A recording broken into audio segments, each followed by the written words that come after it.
live.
Hello, everyone. Welcome to this live event, Making Primary Assessment Work.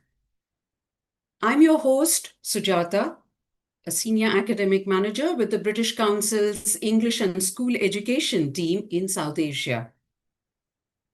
So while you're coming in, please say hello in the chat and tell us where you are joining us from.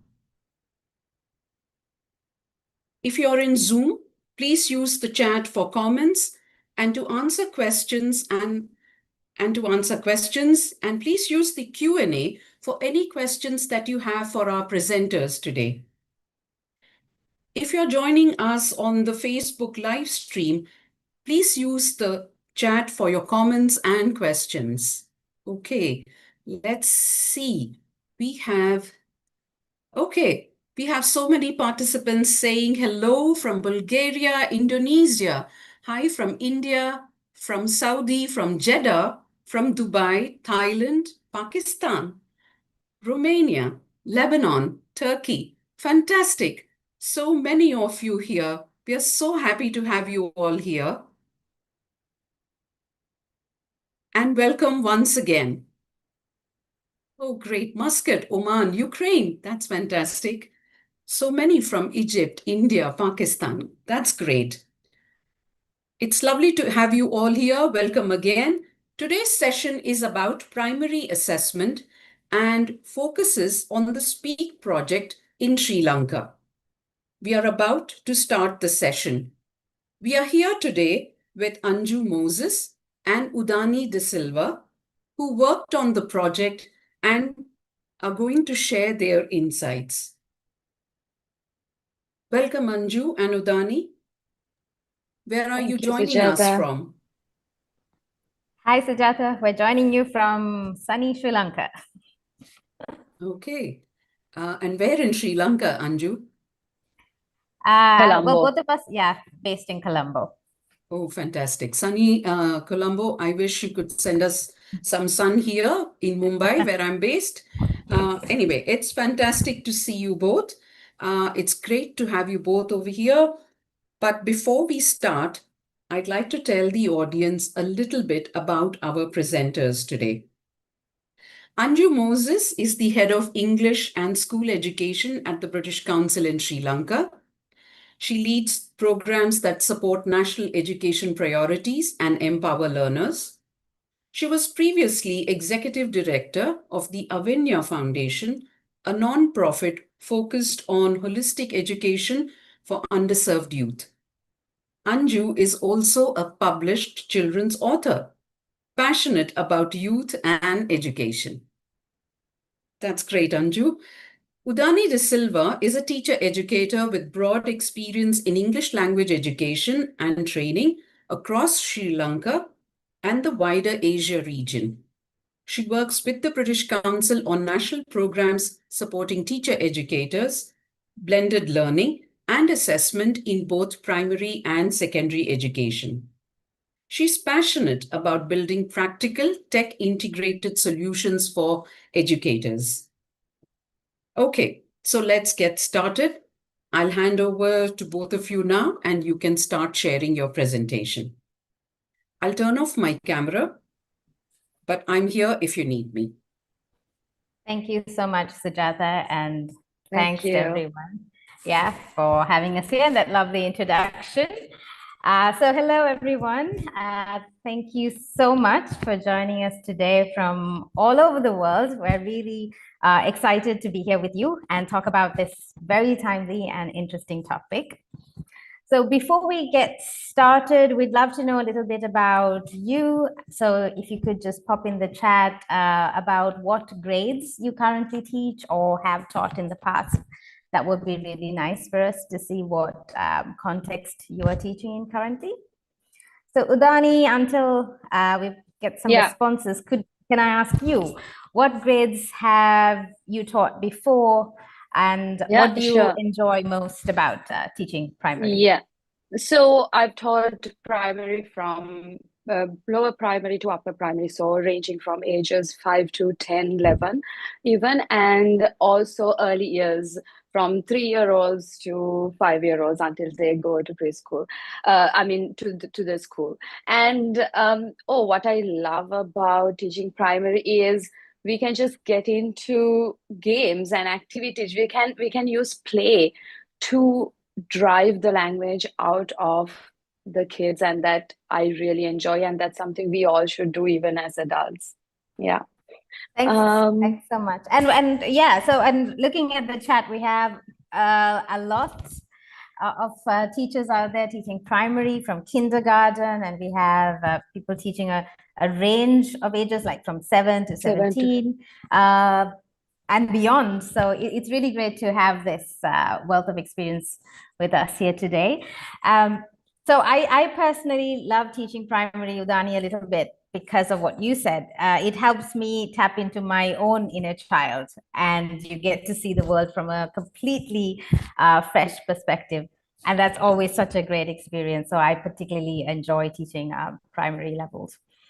So whether you're just starting out in primary teaching or have many years of experience, our hope is that this webinar gives you some simple, practical ways to measure learner growth and a few easy to use techniques that you can take straight into your primary classrooms.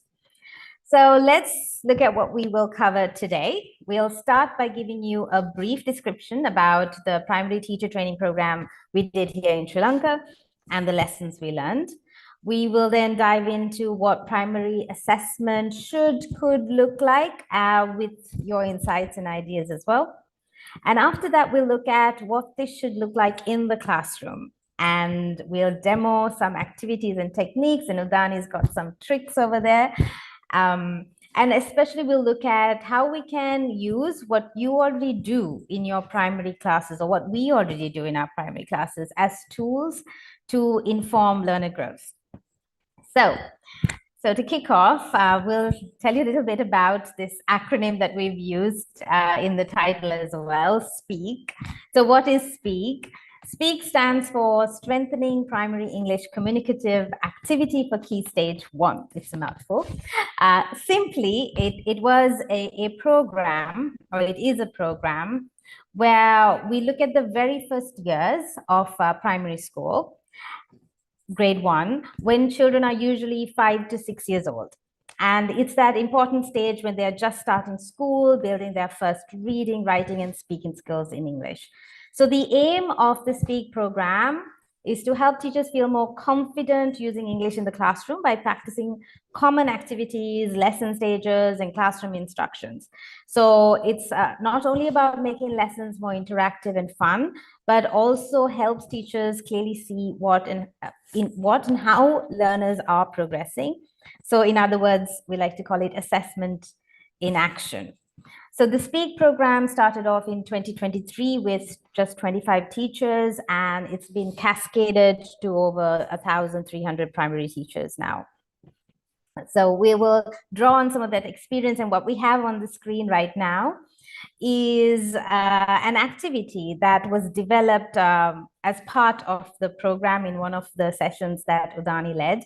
And we will do a demo of this later, and we hope you will all join in for that.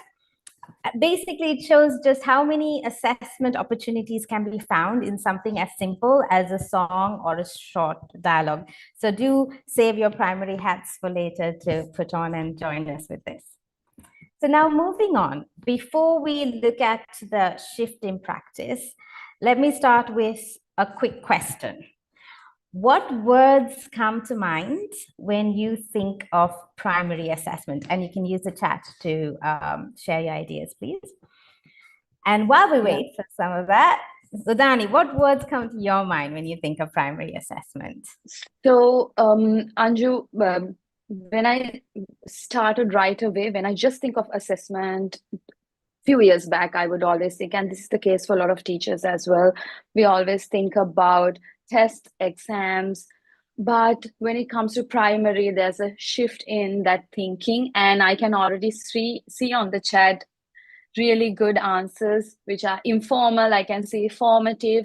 There's some exam tests as well, semestral assessments. So yes, it's that mind shift that we kind of need to make of what is really suitable for primary learners. Yeah. Thanks, Udani. Yeah, like you said, I mean, maybe we don't need to do this session. We're getting some really good answers in the chat. So basically, I share your thoughts, because when we talked about this earlier, when we were preparing for the session, like in a lot of our contexts, we know assessments are usually very test and exam heavy, with a strong focus on marks. And because of this, it can be very hard for a lot of teachers to imagine assessment in any other way because of all the pressures we have. But what is really important is when it comes to primary assessment, we need to move away, like we have in this chat, about thinking about tests, corrections, and exams, and focusing more on how we can incorporate assessment into a well-structured lesson.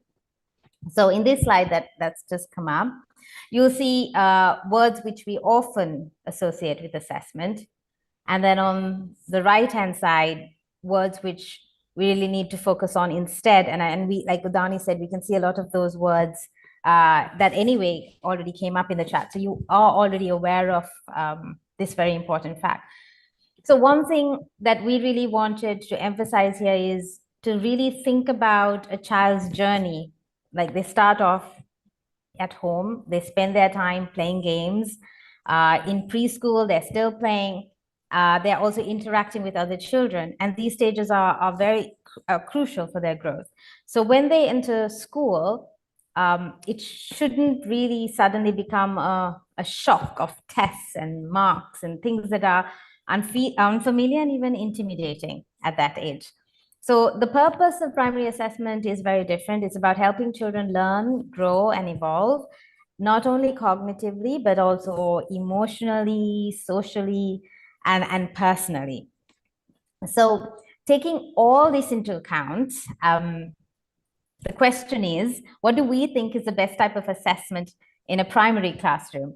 And we've got a few words up there on the screen. Udani, what are the words that really resonate with you? I would say assessment for learning. So this continuous assessment, which is informal and which is formative, that is ongoing. So we do in some situations, in some schools, government schools, we might have to look at grades as well, but the journey towards the grade is what's more important, and that's what we need to kind of concentrate on a daily basis. And that's what even during our training sessions we told the primary teachers. Yeah, that's spot on, Udani. Sorry, go ahead. Yeah, and now looking at I feel like even from the chat, everyone resonates with what we are actually trying to say, which is wonderful, having that informal and getting the students to think of a test not as a test, so very implicitly administrating those type of activities. So let's look at some statements related to assessment. And specifically, obviously, for primary. And we'll show 5 statements. If you think the statement is true, just put a T on the chat. If you think it's false, put a F. And if you want to add your reason for your answer, that's wonderful too. And I can see on the chat a lot of yes, and a lot of them say already AFL, so assessment for learning, yes, really, really important when it comes to primary, especially. All right. Let's have a look at the first one. A child's progress in English should be judged solely on test scores. All right. I can see a lot of Fs. Yes. Right. Like we mentioned. Yeah. It's about the bigger picture. It's about the progress. We can't just base something on a final grade. That's the basis of it. So I think everybody is on board with that. Wonderful. Yeah. Let's move on to the second one. Young children show understanding through talk, movement, drawing, and stories. Yes, a unanimous yes for that. Yes, play and interaction is key, like we mentioned earlier, for a child's development. And we can't expect them to sit quietly and do tests or just concentrate on writing. So that's true. Anju will do the third one now. The main purpose of primary assessment is to help children develop holistically, not to rank them. Everyone's so fast, Yeah, oh my God, yes. I can see mainly T's. I can see 1 or 2 F's. So it's true. And like Anju mentioned, we need to think about their age and the developmental stages they're at. And it's extremely important for them to not just grow their writing skills or literacy skills, but to develop their critical thinking, their collaborative skills, their emotional skills, and also their interaction patterns and social skills. So, and ranking demotivates, and whatever demotivates, assessment should help them progress. So whatever demotivates doesn't help that purpose. All right, let's move on to the next one. Praise and prompting can be forms of assessment. We are getting a lot of truths, and that's correct. For positive reinforcement, even till today, right? We would like to hear good things about the work we do, and that should start from a young age. And this helps them, encourages them, but also gentle nudging will help them progress, challenge their learning. And that is what assessment is all about. All right, last one. And I can see encouragement. Yes, Deepika, that's totally correct. Last one, scaffolding during the lessons. Lesson supports better assessment. Udani, I don't think we need to do this session. We have experts here. Yeah, that's wonderful. So we can get ideas from everybody who's joining us today, right? Their experiences. That's amazing. So scaffolding, yes, that support is extremely important. And it's like training wheels. When we try to ride a bicycle when we are really young, we need them and we need to have them ready. Otherwise, the experience of riding a bicycle would always feel really negative for a person. So we need to think about scaffolding in that way. All right. Now that we have an understanding of what assessment works best, let's look at how we can simplify assessment for primary. Yeah, thanks, Udani. So let's move on to the how and explore a simple framework we'd like to use. And to understand the framework, first, we need to look at a child's development stages. So in the next slide, we'll look at the ages 5 to 8. And at this stage, as you can see, children think very concretely and literally. They have short attention spans. I'd like to say some adults do as well, like me. They learn best through play, movement, and visuals, and are not yet able to reflect deeply or compare ideas. So essentially, what does this mean for us as teachers? It means we should focus on what they can do. Repeating and acting out songs and stories, answering yes, no, or WH questions, retelling stories with support, showing understanding through drawings or gestures, and responding positively to praise and guidance. Those of us who have worked a lot in primary and have young children, we know that they don't tire of a story or a song very easily, even though we tire of it very quickly. They love to hear songs and stories all over and over again, and they do not get bored. So if we keep all these traits in mind, they give us a starting point for assessment, and they show us what is realistic and meaningful to observe at this age. So now that we've mapped out the traits of 5 to 8-year-olds and considered why, how, and what to assess, I'd also like you to think, as we move on to the next part, like looking at your own teaching, which of these traits do you already notice in your learners, and how do you currently check for them? Is it formally or informally most of the time? So while you're thinking about that, I'll move on to the example that we have in the next slide, where the theme is animals, which is a very common theme when we are teaching primary young learners. So we can ask ourselves 3 guiding questions. Why do we assess? How do we assess? And what do we assess? So for example, to check if learners, so in the why do we assess, to check if learners know animal sounds or can describe an animal. So the aim is to link back to the syllabus or the learning outcomes, because that's really important to anchor ourselves in the why we're doing what we're doing. And then number 2 is how do we assess? So for example, it could be through simple informal classroom activities, guessing games like what animal am I, or reading a story about animals, or singing a song and seeing if children join in.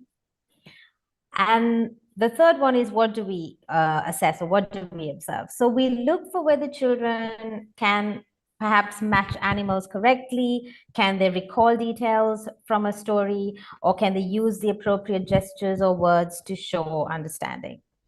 So the key thing here is not just about a written test. It's about keeping it small, visible, and linked to everyday classroom activities. So in the next slide, we'll show you how this kind of it flows naturally. So you can use this for any topic in your curriculum. So why do we assess? So think about the vocabulary or topic and what you want learners to do with it. And for how, then the flow is you choose activities appropriate for their age and the class, because you know your learners, you know their needs, you know them as individuals. So what would naturally create opportunities for assessment? What really gets them going? And then the very important stage is sitting back and observing and ensuring that there is the class is set up in that way where you as a teacher have time to sit back and observe, or whether it's walk around and observe. So you decide what signs of learning you look for. Are you looking for words? Are you looking for actions? Are you looking for drawings, or are you looking for retelling? And then the most important thing here, which we sometimes don't really take enough time for in our lessons, is time to record and respond. So you don't need to write long reports each time. A simple note or even a quick follow-up question to the learner can help track progress. So Udani and I really talked about this a lot, and we think this framework is really practical, it's flexible, and it kind of helps us move away from thinking of assessment as only tests or exams, and instead it becomes a part of everyday teaching and learning. So thinking about all this and reflecting all this and keeping this in mind, let's now move on from the what and why into assessment in practice. So how does this look in real classroom activities? And Udani is going to take us through some very interesting activities for that. All right. So like Anju mentioned, we have the general framework, which we take from learning outcomes and can-do statements, maybe depending on the syllabus. And let's zoom into a daily lesson. And we mentioned the key to primary assessment is just a well-staged lesson with the appropriate amount of support. So to look into this, I'm sure you already do this in your primary classes. You use a lot of songs, videos, and dialogues and stories. And that's what we use during our speak training as well, where we, for any of this content, we divide the lesson into 3 parts. Very simple: pre-stage, during stage, and post-stage. Pre-stage, where we normally set the context, introduce vocabulary. During stage is where the text is presented and there's 1 or 2, 3 times we listen to the story or sing the song, and then students use that language or the skill to produce something in the post stage. We'll look into all these stages in detail, and this time we are thinking about what assessment opportunities we find through these stages. So thinking about a pre-stage, I'm going to do a small activity. All of you are going to be my primary students. So I'm going to put my teacher hat on. All right. Children, are you ready? Yes. All right, perfect. I have something in this bag. Ooh. Can you guess what could it be? What could it be? Is it a frog? I feel like it's very close. I feel lipstick. A bunny, a book. Something is moving. Wonderful. All right, let's have a look. Let's have a look, everybody. Are we ready for the first one? I hope it's a frog. Oh, who is it? It's a cow. Everyone's saying it's a cow. Yes, it's a cow. Very good. What sound? What sound does a cow make? Moo, moo. Very good. I'm sure everyone at home is making the sound as well. And let's have a look at the second one. Who is this? A hen or a chicken. What do you think? Well done, hen. Very good. All right, let's have a look at this is big one. Let's have a look. Let's have a look. Yay! Who is this? Woof, woof. A dog. Yes, a dog. Well puppy. done. Well done. All right, so this is a very simple mystery bag game, but creates a lot of fun and enthusiasm and mystery, and kids love this. But we need to think about assessment opportunities through this. Now, while I'm doing this, if I feel like I need to do the prawn a little bit more pronunciation, so I might repeat the word a little bit with different types of sounds, angry, sad, different emotions. And at the same time, if I observe that some of the students are just saying this in their L1, because a lot of our children, their L1 is not English. So I can see that there could be, some of them not sure about the word. Then I can simply change from those observation, I can change what the next activity is going to be. So, for example, before doing the story or the song related to this, I would start a very simple what's missing activity. So let me share my screen now for that. Exciting. Yes. So let's say I notice that they need to, try and say the words a little bit more or associate the word in English to that thing. All right. So I would tell them, now I'm going to get one of them to disappear. It's going to go poof. Close your eyes, everyone. Close your eyes. No peeking. Open your eyes. What's missing? Hen. The chicken or the hen. Yes, well done. Very good. So Everyone we can keep on doing this. Now, as you saw, it's about adapting and having a few activities and variations up your sleeve, depending on how the class is reacting, and checking how many can answer and not, getting a quick snapshot. So that's an example of the pre-stage, and where, like we mentioned, understand who knows the vocabulary already, and even for grouping, then I can think of, oh, I'm going to group students who can already tell the words with students who might be struggling, or maybe with students who know the words together, depending on my aim. Yeah. And then we are going to, during stage, we'll go to a different lesson, different activity. This is the one Anju showed at the beginning about a gorilla.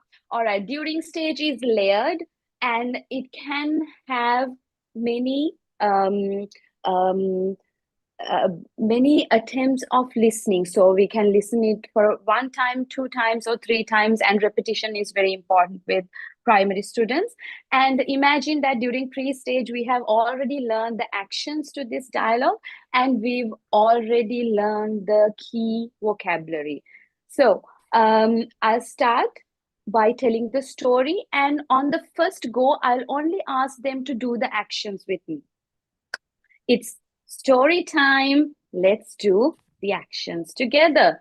One day, a big gorilla comes to the house. Hello, gorilla. Hello, children. Delicious food. I'm hungry. Can I have a banana, please? Yes, here you are. Thank you. I like bananas. And the gorilla eats all the bananas. So in this first time, I'm only going to observe who's doing the actions, who's associating the word to the symbol. And then second reading, I could do the actions and get them to say the words. And I can change depending how strong they are. I can ask them to pair up and do it together while I read the story, or get them to practice more with me, or have flashcards to point. So for listening skills, so all these are great ways to check understanding and inform our decisions through assessment. So assessment is just embedded into the activity if you just have a few questions up your sleeve. Yeah. Are they following the storyline? Is the target language being used? Are they at least responding to my prompts, even in L1? That's fine. Yeah. All right, now we'll go to a post stage of a different lesson. Let's imagine that students have learned a song related to O McDonald's, and then towards the end, they produce this activity, this drawing. How can we use this? Now we talked about pre-stage, during stage. Now for post-stage, how can we use such thing as an assessment tool? Let's have a look. Anju, what do you think? What comes to your mind? Yeah, well, the first thing that comes to my mind is the teacher can use this as a tool to ask questions, like by either pointing to particular objects or animals on the picture. They could elicit some answers from the student. And again, it depends on the level of the student. You'd raise Very your questions good. Yeah. accordingly. And Yeah. we're getting some fantastic ideas on the chat as well. Colors, shapes, yes. Get each other to say the words, and this really teaches them independent learning and getting them ready for, we need to think about their secondary and where they are headed. So getting them very independent learners, it's very easy for them to actually then go through their education journey. Yes, tell a story, wonderful. And also get each other to describe each other's pictures would be a great way. Apart from that, assessment opportunities, we can also think of what extra support they need for the next lesson, because that is progress. What we adapt, how we adapt is important. All right, now we'll zoom in further into activities we can use as assessment tool? Yeah, and I get to do my favorite bit, which is, using games as assessment. So let's look at how games can be a really powerful tool for assessment. So the first step is to always plan with assessment in mind. So before starting an activity, think carefully about what you want to observe. For example, are you checking vocabulary use, sentence formation, or listening comprehension? This way, the game is not just for fun, it's also giving you useful evidence of learning. And always remember to kind of use the framework we talked about at the beginning, because it really helps to guide your decisions that you make when planning, and it makes planning so much easier. If you just look at it as a 4-step approach, it's really easy to adapt to any activity or game that you're doing in class. So the second thing is, I think, common for a lot of things: give clear instructions. And I think from observing a lot of teachers, the main thing that I guess we overlooked is the importance of giving clear instructions. So once you know your focus, always think about, okay, how can I get this set up in the classroom? What do I need to say? Do I need to break this into steps? So children can only show they are learning if they understand what to do.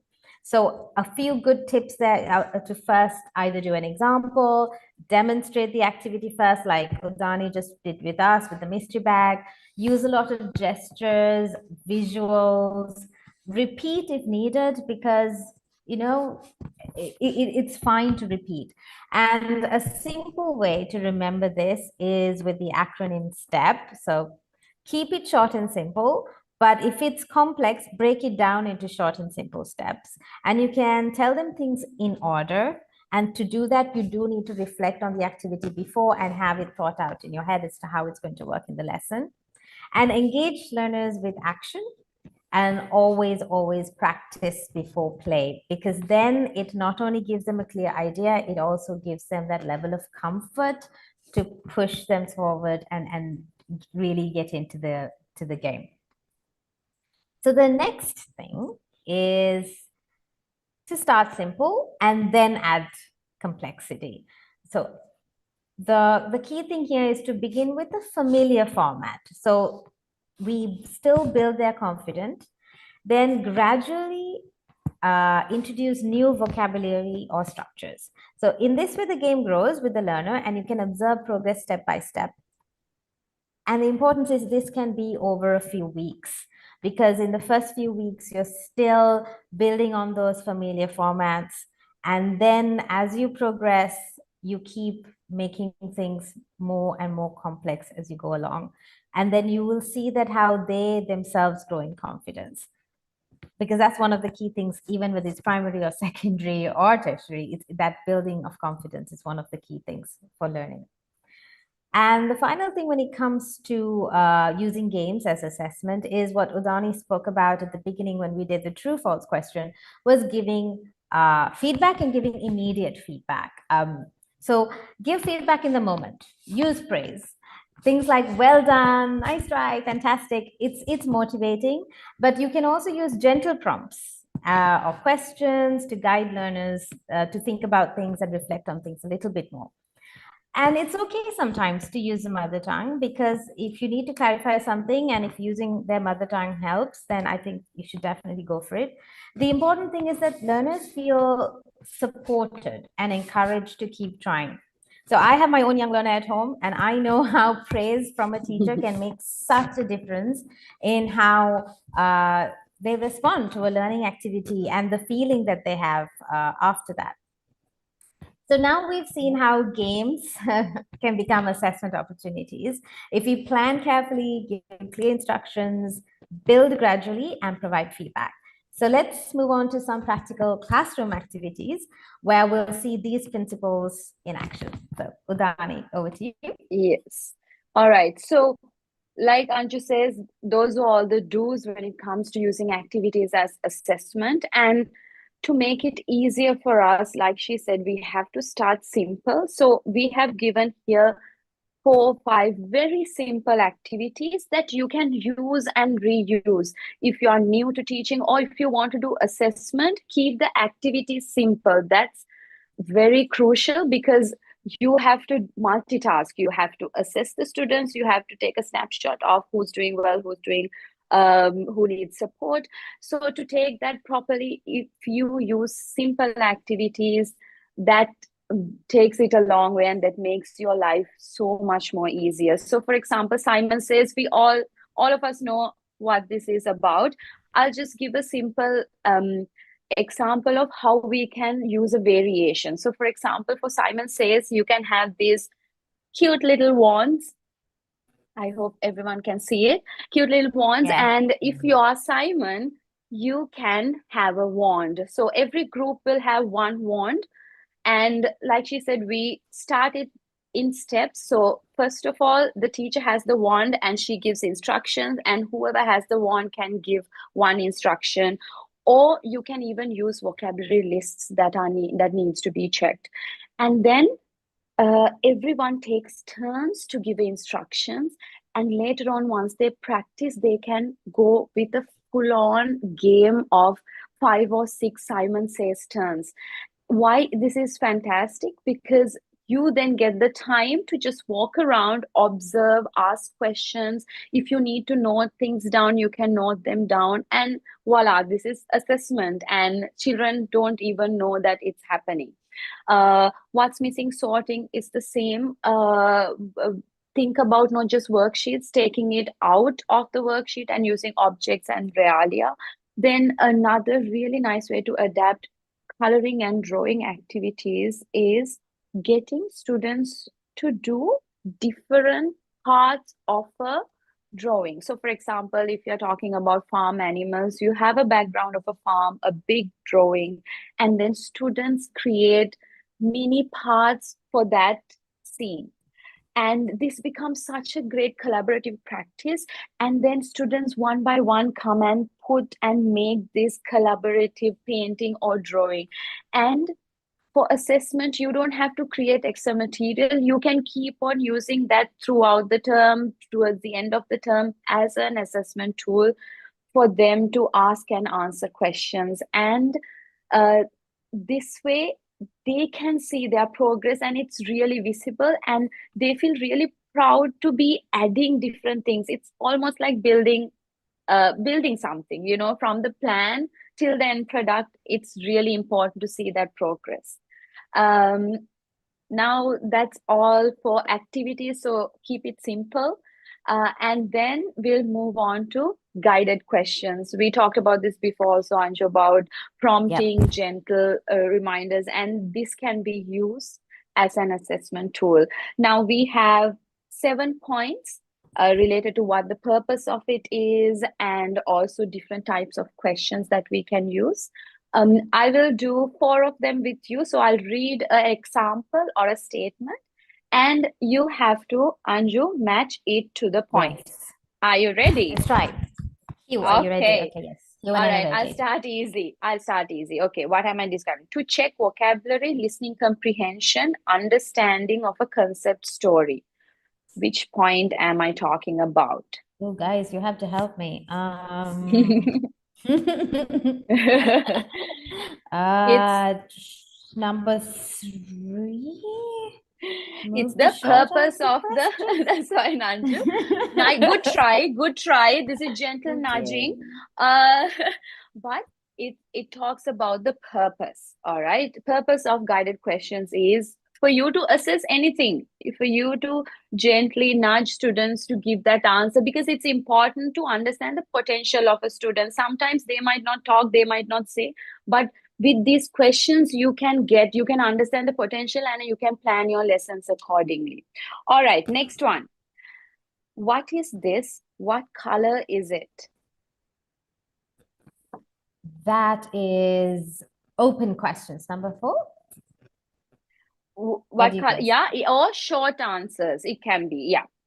Both could be the answer depending on how the child responds, but mainly number 3. So these questions are really important to recall and check the understanding of the students. All right, next one. Can you tell me, so cows, like we mentioned here, the cow gives milk. Can you think of another animal that gives milk? What are we doing here? What type of questioning is this? Encourage reasoning. Yes, yes, encouraging reasoning, but also connecting. We are connecting, we are getting them to think, okay, this animal gives milk, okay, which other animal? So we are kind of getting them to connect and critically think. So that's very important. All right, next one. Everyone is joining in. I can see everyone saying they're better 5, than me. 6. Wonderful, thank you. And next one, is it big? Is it small? What type of questioning is this? Is that more encouraging reasoning? Is that the one for encouraging? Is it a cow? Yes, no answers. Number 2, right? Oh, Everyone's giving, yeah, number 2. So close questions to build confidence. Sometimes they might not know still how to say the word, or they are shy, they don't have the confidence. But if you asked, oh, is it blue? Just saying yes or no encourages them next time to actually try and use that word. It's such a simple technique, but it works. It really works with younger children. All right, then this one, why is he sad? Why is he sad? So that's 5, encourage That, reasoning. yeah, reasoning, correct. And to again connect and encourage, that's both fine, yes. And last one, note vocabulary use, sentence length, and pronunciation and phrase. What is that? I think Number everyone's got that 7. right. Number Yes, 7. well done. Number 7. So that is record.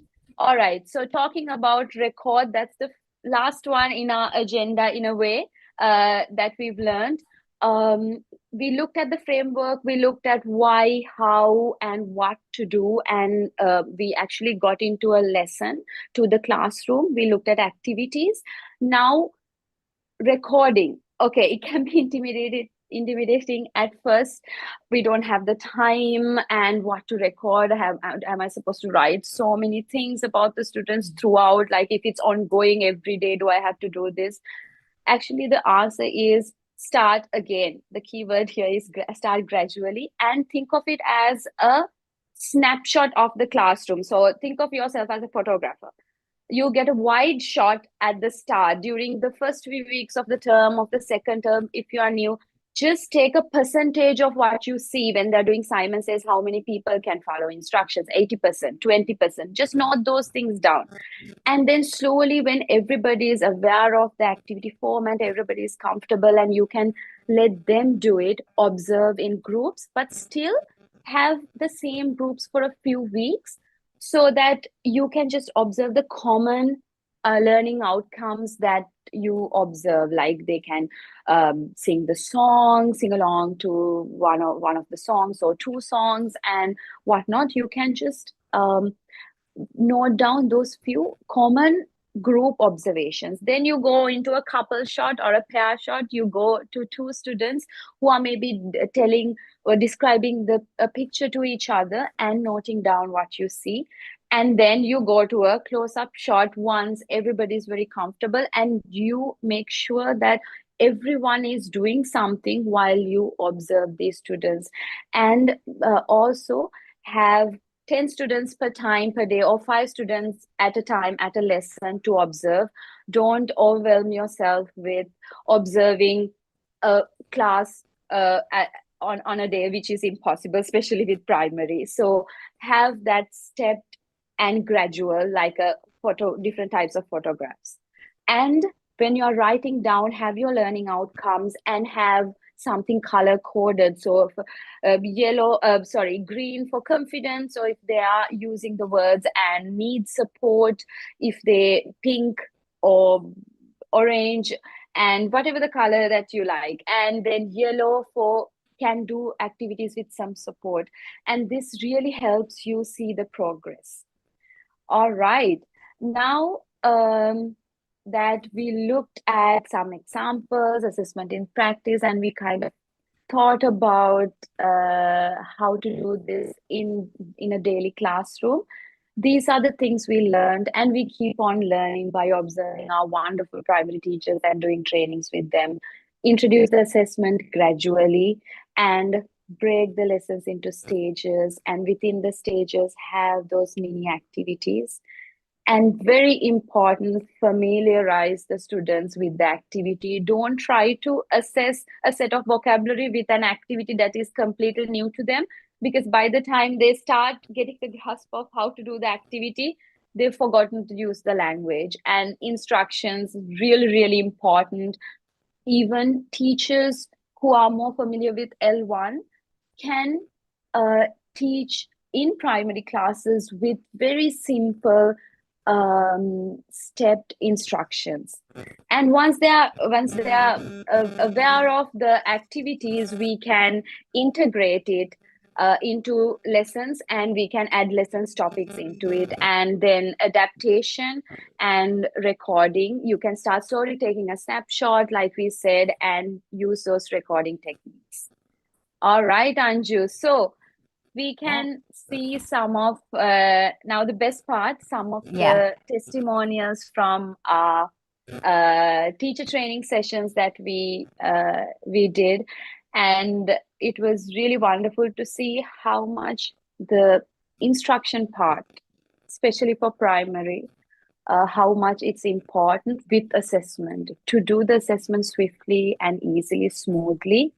That is how, with simple instructions, it's extremely, extremely important. All right, we'll have a look at another testimonial from one of the teachers. Let me know if you can hear, Anju. At every stage, I use some techniques to check my students' understanding. For that, I use pointing the objects, matching words or pictures, and some act outs. Using these simple, playful checks, I could instantly understand who grasped the content and who needed some extra support to understand. Using these simple tricks means I can praise my students who respond quickly, and some students they needed some extra hints to find the answers. So I used gestures and prompts to help them. I continued to give such hints and prompts until they figured it out themselves. When they finally got the answers, the joy on their faces was priceless. All right, that's wonderful to hear, isn't it, Anju? Yeah. Until everyone reads this testimonial as well, I mean, it's assessment we have to do, especially for primary, we have to do it in a way where they are we lower their affective filter, so they are less anxious, and that's when they perform, and that's when we can really evaluate them. And creating that basis, that safe environment, is really, really important. Yeah, Absolutely. And I think the teachers have said it all. They've kind of encapsulated the key points very well. 100%. Yes. All right, so we have one more question before we move on. Do we have time for the question? Yeah. All right, so I would like everyone to just write one thing from this webinar that you would try in your primary classes to assess students. Yes, we'd love to read your thoughts. Yes. And welcome, Sujata. Welcome back. This has been such an interesting session, so engaging. Thank you, Anju and Udani. It's been really, really, I mean, there are the chat and the comments both on Facebook and Zoom are just exploding with questions. So I'm going to go with the first one now. As I can see, participants are also writing their takeaways in the chat. So my first question is from Svetlana on Zoom. She asks, as usual, we deal with mixed ability groups. Do you use any special techniques to encourage gifted students? Any thoughts? I think I'll just start off and then Udani, please come in. I think it has a lot to Yeah. do with that slide that Udani showed about observe and record, because taking that holistic picture first of your entire class, the first snapshot, gives you an idea of kind of where to position kids in your head in terms of what they are able to do. And then as you hone in on groups and pairs and individuals, you start getting a better idea of what each student in your class is capable of. And there are some students you will definitely need to adapt assessments in a completely different way. I'll give you one very quick example. I had a 4 or 5-year-old in one of my classes ages ago when I used to teach, and he hated coloring, and every single activity you usually have for kids includes coloring, and I had to figure out ways in which to engage him more. So I didn't spend a lot of time on coloring activities with him. We would do more of me asking questions, us having a little chat. So it's just kind of identifying your students and what makes them tick. Udani, do you want to add anything? No, just very simply in activities, like even if you are doing the mystery bag, have two ideas, very simply two ideas of how you can tier it or change it according to the need. So, do I need to repeat it a little bit more? Or do I need to add an extra challenge and get them to say an adjective with the word? So just having that two extra options in mind and those options can be taken and transferred to any activity rather than trying to rethink and reinvent. Yeah. That's a fantastic suggestion for, adapting questions or the tasks in the activity. A question from Facebook comes from Rachna, who asks, any suggestions on assessing reading? Yeah, And so it's a very primary stage, but still, yes. Yeah. So I think one of the key things there is there are many ways to assess reading. So one of the things that I've tried that really works is take anything that they love, like any topic that they love, and then you're reading something to them and you're asking them to draw how they interpret what you're reading.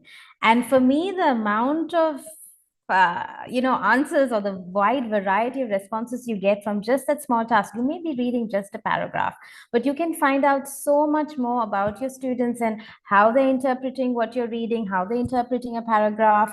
And it also is graded. Possibly your learner who's quite good at getting things will draw very complex, detailed drawing. But then your other learner who's still getting to grasp with comprehension can still produce something, and they can still be happy with what they produce, and they can still share, and that also lends itself to a lot of sharing and discussion. So that's an activity that can really progress. Udani, Yeah, 100%. And having reading not in that traditional manner would help. So a lot of pictures, a lot of labeling, and then things around the classroom where they have the movement while they do the reading can also encourage and get them to try, gives them that extra encouragement. Okay.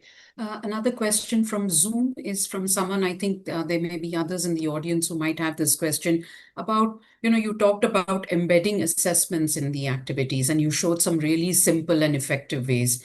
So the question from Zoom is, can some of these assessments be used with students in a higher grade, like 12th grade, I'm assuming secondary in this case? Yeah, I'll let Udani go with that one because we were talking about it earlier. Yeah. Sorry. Yes. No, 100%. The framework, you can use it with any grade, basically. So you look at the learning outcomes and you see how you can adapt them, but also think about, again, their developmental stage or their milestones of a teenager or a higher level student. And then getting them to, you just have to transfer all that to a role play or a debate or a project, getting them to think about a problem to solve. Those kind of things really lends themselves well for assessment, where once you have really practiced with them this group work, it's easy for you to take a back seat and just observe them doing that project together, and so much of opportunity for assessment through that. Yeah. I'd just like to add very quickly something around I saw on the chat about supporting students with dyslexia. And I think I just want to very quickly say, like, dyslexia doesn't mean children can't learn to read. It just means they need approaches that work with the way their brains process language. So looking at like some practical strategies, like multi-sensory methods, breaking down words into smaller chunks like syllables, giving extra time for reading, are all things that help. Tools such as like colored overlays, large prints, text-to-speech software. There's a lot of things out there right now that can really help students with dyslexia. So they can all be integrated into the classroom. Thanks for that, Anju. And one last question, if I may, we may have to wrap up after that. So someone on Zoom has asked us, like in every class, we find students that immediately understand the activities and some students who take longer.